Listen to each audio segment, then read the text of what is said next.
News. The second most communicable affliction next to the cold. I've become that mom that's reminding her over and over of silly little things. With Halloween over, a warning for parents, the season for one creepy crawly not only isn't over, it's just getting started. Candy and other treats are welcomed gifts during spooky season, but how about head lice? Probably not. Our David Zura is looking at how the unwanted guest could make its way into your home and what you can do about it. No child wants to go through having your mom having to treat the hair and brush the hair, and it's not something that takes 5 minutes.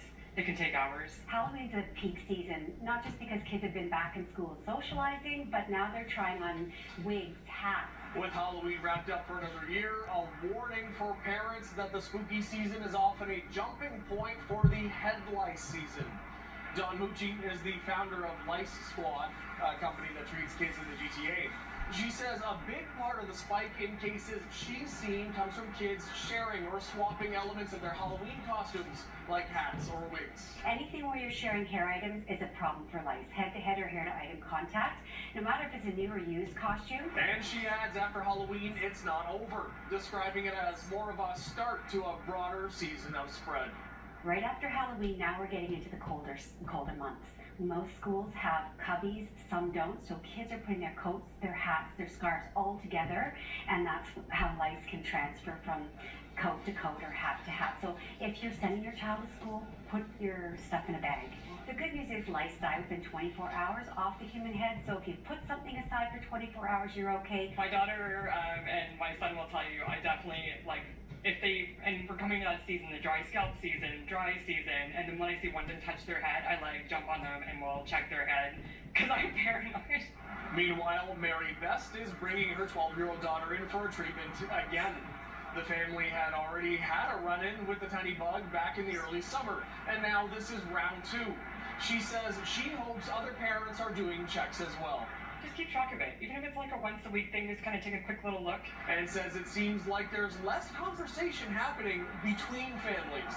My oldest is 19, so when he was little, people did talk about it, but there were notices in schools back then too, right? So everyone was talking about it. And it's like now I think with the no notices at school, it's become more of like no one's talking about it. So it's like, obviously, if kids are getting it, no one's giving a heads up to other kids or to the teacher to give the heads up to parents. It's kind of become like a hush-hush for sure than what it used to be. We were also able to reach Toronto Public Health. In writing, they tell us TPH does not collect data on reports of head lice, but share these tips for parents. Also adding, in most situations, head lice can be treated at home with special combs and medicated shampoos or lotions available without a prescription at a local pharmacy. But in the case of super lice that have become more resistant to over-the-counter products, Dawn warns you may want to brush up on the old-fashioned methods for dealing with them. You need to learn how to reduction comb. You need to learn the life cycle of the louse, how to interrupt that. Adding there are products she used to use, but Canadian industry regulations have made it harder. It's pretty antiquated as far as I'm concerned. These products can be used in every other Commonwealth country in the U.S. For City News, I'm David Zura.